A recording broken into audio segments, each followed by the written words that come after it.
আমি ইউনূসকে নিয়ে কোনো কথা বলতে চাই না, সে তো একটা প্রতারক। He is an international tout. So ওর সম্বন্ধে কি কথা বলবো? হি ইজ আ চোর, হি ইজ আ ফ্রড। এই দেশটাকে সে ধ্বংস করে দিয়েছে এই 18 মাস যে সে ছিল।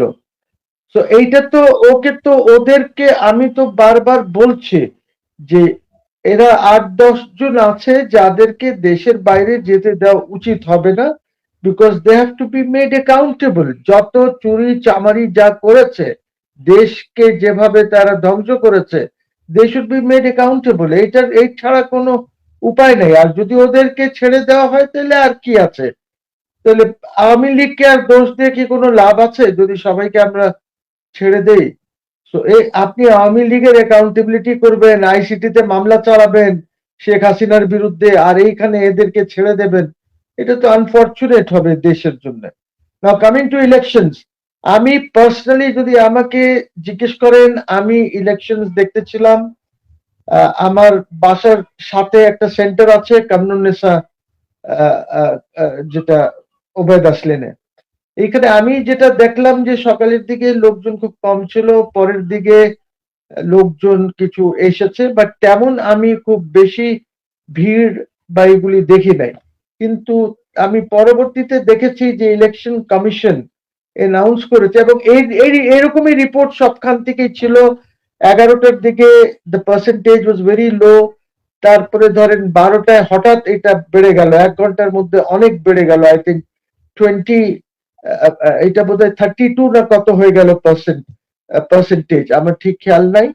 তো এই যে জিনিসটা যেটা হয়েছে, আই এম সরি, এই যে জিনিসটা হয়েছে এইটা actually the percentage is engineer. Election ভালো হয়েছে, লোকজন খুব স্পন্টেনিয়াসলি তারা গিয়েছে, বিকজ অনেকদিন পর এরকম একটা সুযোগ পেয়েছে তারা। এবং সুযোগটা তারা নিয়েছে কেন? বিকজ সিকিউরিটি যেটা হয়েছে অ্যাবাউট, আপনি জানেন যে বাংলাদেশে প্রায় 7-8 লাখ ফোর্সেস ডিপ্লয় করা হয়েছিল পুরা বাংলাদেশে সিকিউর করার জন্য। এবং এইটার জন্য লোকজন যেতে সাহস পেয়েছে। তো এই ইলেকশন যেটা হলো, আমি তো একদমই সাপোর্ট করি না। ওই কি একটা রেফারেন্ডাম করেছে which is meaningless, which is absurd, absolutely absurd, nonsensical একটা জিনিস। এখন যখন রেজাল্ট এসেছে আমরা দেখছি যে বিএনপি ল্যান্ডস্লাইডে গেছে, 2/3 মেজরিটি পেয়েছে। সিমিলার ল্যান্ডস্লাইড কিন্তু ওদের 2001-এ ছিল। সো ওরকমই ল্যান্ডস্লাইড ওদের এখন হয়েছে। তো আমি মনে করি যে গুড লাক টু দেম। আশা করি তারা এখন জনগণের জন্য কিছু কাজ করবে, কিছু রিফর্মস করবে, not on the basis of the July 25-এর রেফারেন্ডামের বেসিসে না, বাট তারা জেনুইন প্রবলেমস আছে, কনস্টিটিউশনকে নিয়ে জেনুইন প্রবলেমস আছে, এইটাকে তারা রিফর্ম করবে। অনেক লয়ার্সরা ওদের এসেছেন এইবার, ওরা জানেন যে কি প্রবলেমস আছে। সিমিলারলি আমি আশা করছি যে তারা ফাইন্যান্সিয়াল ইনস্টিটিউশনস গুলিকে ঠিক করবেন। তারা যদি অর্থ মন্ত্রণালয় কিবরিয়া সাহেবকে দেওয়া হয় তাহলে হয়তো ভালো করবেন, because Kibria is very good in balancing the budget. He is very good in that, এইটা আমি বলতে পারি।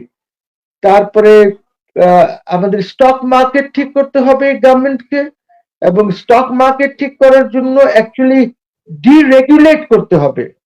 এখন পৃথিবী ডিরেগুলেশনের দিকে যাচ্ছে। আপনার সবকিছুতে আপনাকে ডিরেগুলেট করতে হবে। যদি সেটা না করেন তাহলে ব্যবসা বাণিজ্য বাড়বে না, এফডিআই আসবে না, I mean foreign direct investment যেটা আছে সেটা আসবে না। তো এই সরকারের কাছে অনেক আশা আছে জনগণের।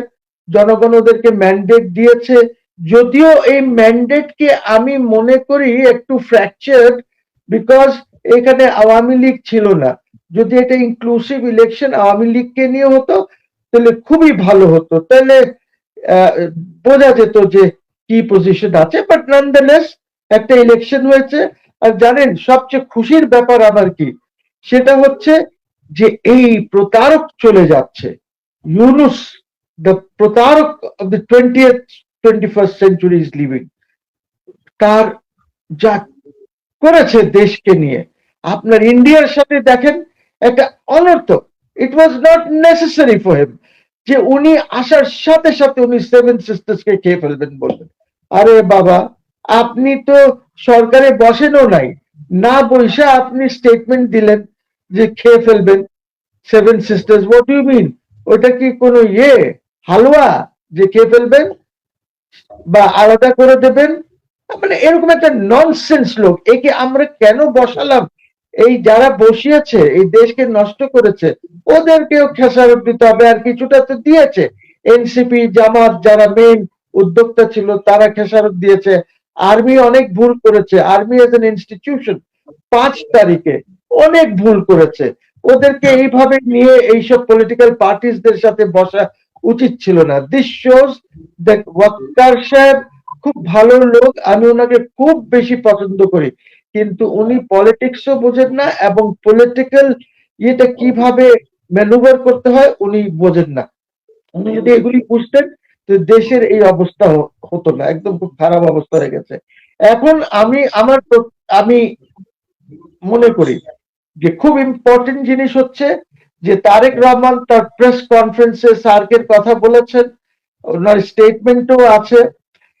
এইটা আমি প্রশংসা করি ওনার, এবং আমি ওনাকে বলবো যে if you are serious about it, because এটা জিয়াউর রহমান সাহেবের ইচ্ছা ছিল সার্ক, এবং সেখান থেকে এটা হয়েছে, এবং ফার্স্ট সার্ক কনফারেন্স যেটা হয়েছে ঢাকা হয়েছে এরশাদ সাহেবের সময়, খুবই সাকসেসফুল। সার্ক কিন্তু is a very successful regional organisation, এইটাকে একটু ঢেলে সাজাতে হবে। তো আমি পূর্ণিয়া আপনার মাধ্যমে এবং আপনার এই চ্যানেলের মাধ্যমে আমি বিএনপি কে বলতে চাই এবং তারেক রহমান সাহেবকে বলতে চাই যে আপনি সার্ক কান্ট্রিজের লিডার্সদেরকে, prime minister, head of state যেই আছে, লিডার মানে হেড অফ গভর্নমেন্ট যেই আছে, উনাদেরকে আপনি আপনার ওথ টেকিং এ দাওয়াত দেন। This will be the first step towards regional stability, এবং এটাতে আমাদের অনেক স্টেচার বাড়বে, রাষ্ট্রের স্টেচার বাড়বে। যদি 2 দিন পরও নিতে হয় ওথ, আমার মনে হয় এদের সাথে এখন যেহেতু you are the leader of the biggest party, আপনি এখন ফরেন অফিসকে ব্যবহার করতে পারেন, ওদের মাধ্যমে আপনি পাঠাতে পারেন ইনভিটেশনস সবাইকে।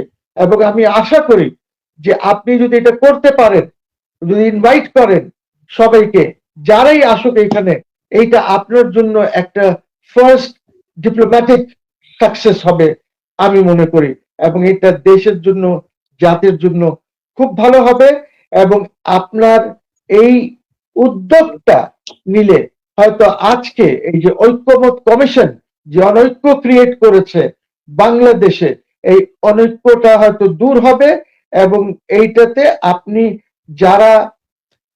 যাদেরকে বাদ রাখা হয়েছে, যাদেরকে এই 5ই আগস্টের পরে এনসিপি টেনসিপি এরা যেসব কাজ করেছে, এদেরকে মনে হচ্ছে অছুত করে রেখেছে যাদেরকে, এদেরকে আপনি মেইন স্ট্রিমে নিয়ে আসার চেষ্টা করবেন, এবং একটা পুরুষের মতন, যেমন আপনার আব্বা ছিলেন একজন পুরুষ, ওই পুরুষের মতন আপনি এগিয়ে যাবেন।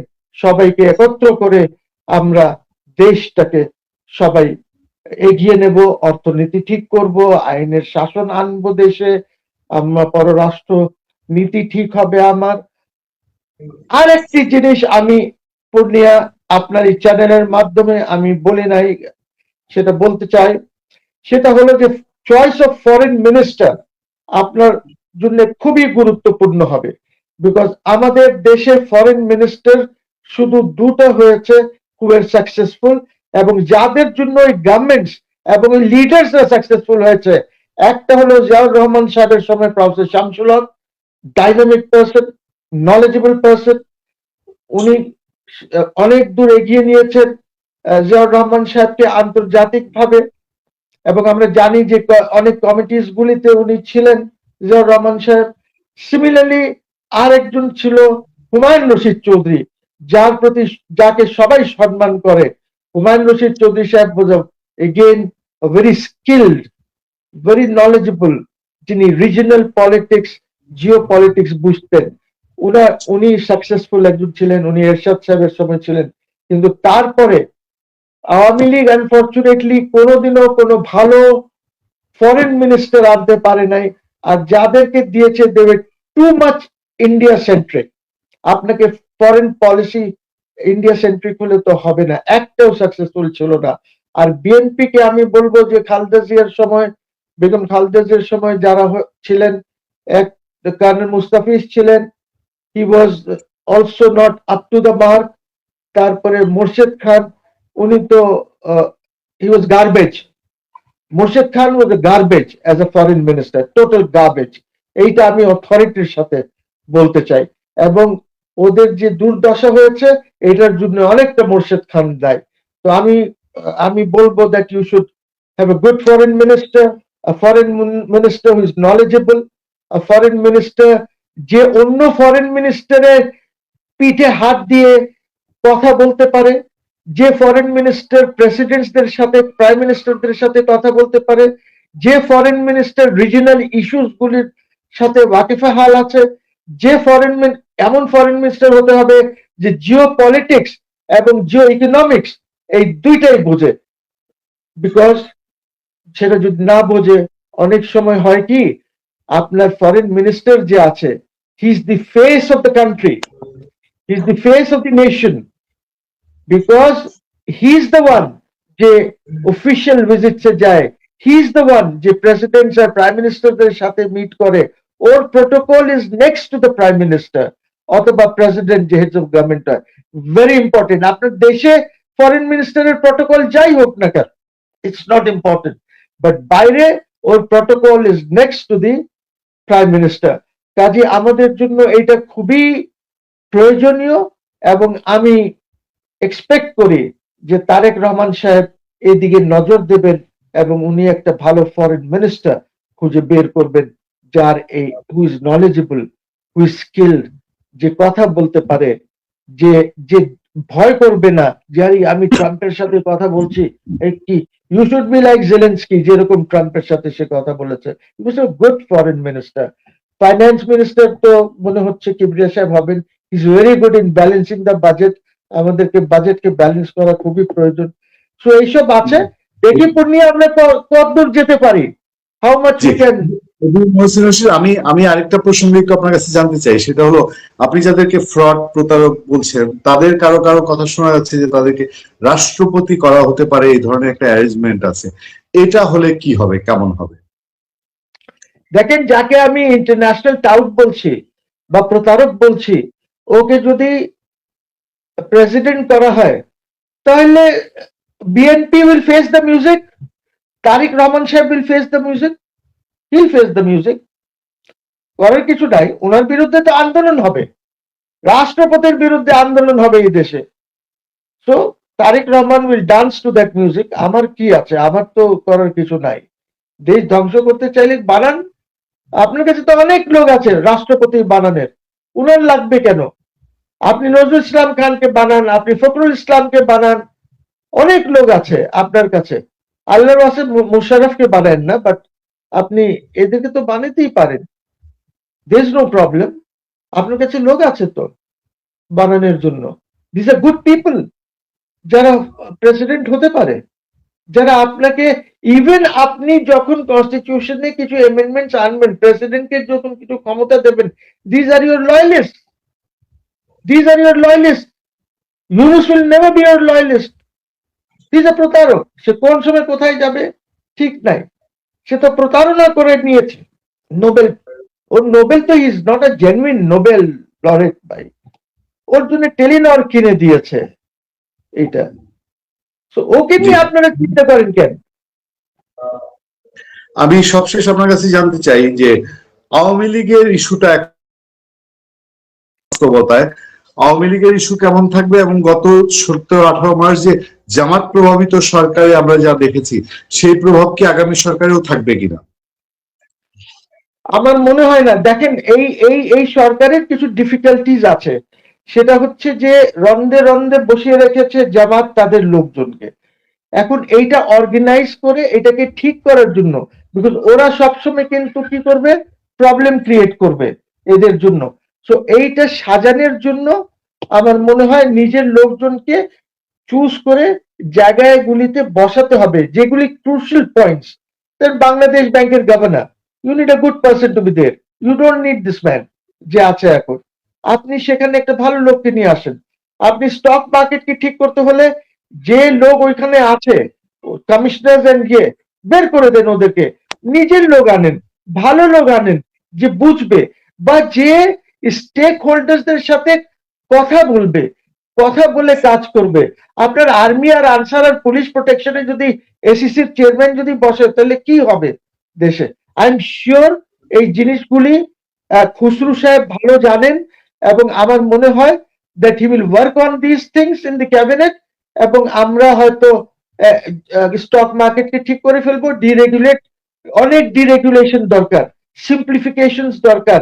এগুলি আমরা যদি করতে পারি তাহলে আপনি দেখবেন যে মার্কেট চাঙ্গা। মার্কেট তো কালকে খুললেই হয়তো চাঙ্গা হবে।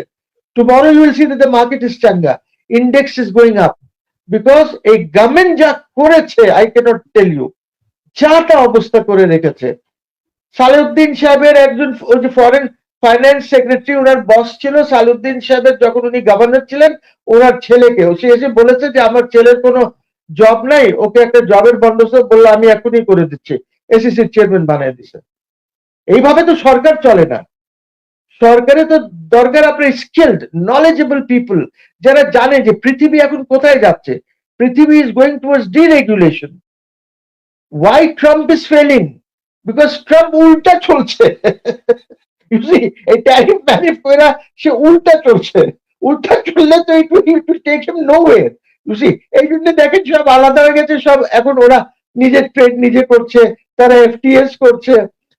আমাদেরকে তো এই জিনিসগুলি বুঝতে হবে। and I'm sure there are good people in BNP, তারা অ্যাডভাইস করবে, আপনাদের মতন ভালো জার্নালিস্টরা অ্যাডভাইস করবে। আমাদের জন্য দেখেন কি, BNP is not important, Awami League is not important, Bangladesh is important, আপনার জন্য আমার জন্য।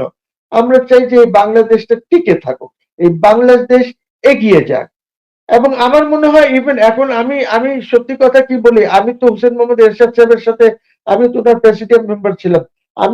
আমার কোনো ইয়ে নাই, হেজিটেশন নাই ইন সেইং দ্যাট এই লোকটা যখন আমার সাথে এককভাবে বসতো ইন আ সিক্রেট লোকেশন, রাষ্ট্রের কথা যখন আমার সাথে বলতেন উনি, তখন আমি দেখেছি he love the people of this country. আপনি ওনাকে স্বৈরাচার বলেন, যাই বলেন, কিন্তু ওনার মধ্যে দেশ আর জনগণের জন্য যে একটা মায়া ছিল, এইটা আমি ওনার মধ্যে দেখেছি।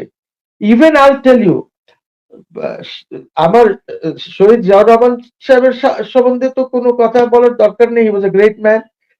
Bangabandhu was a very great man.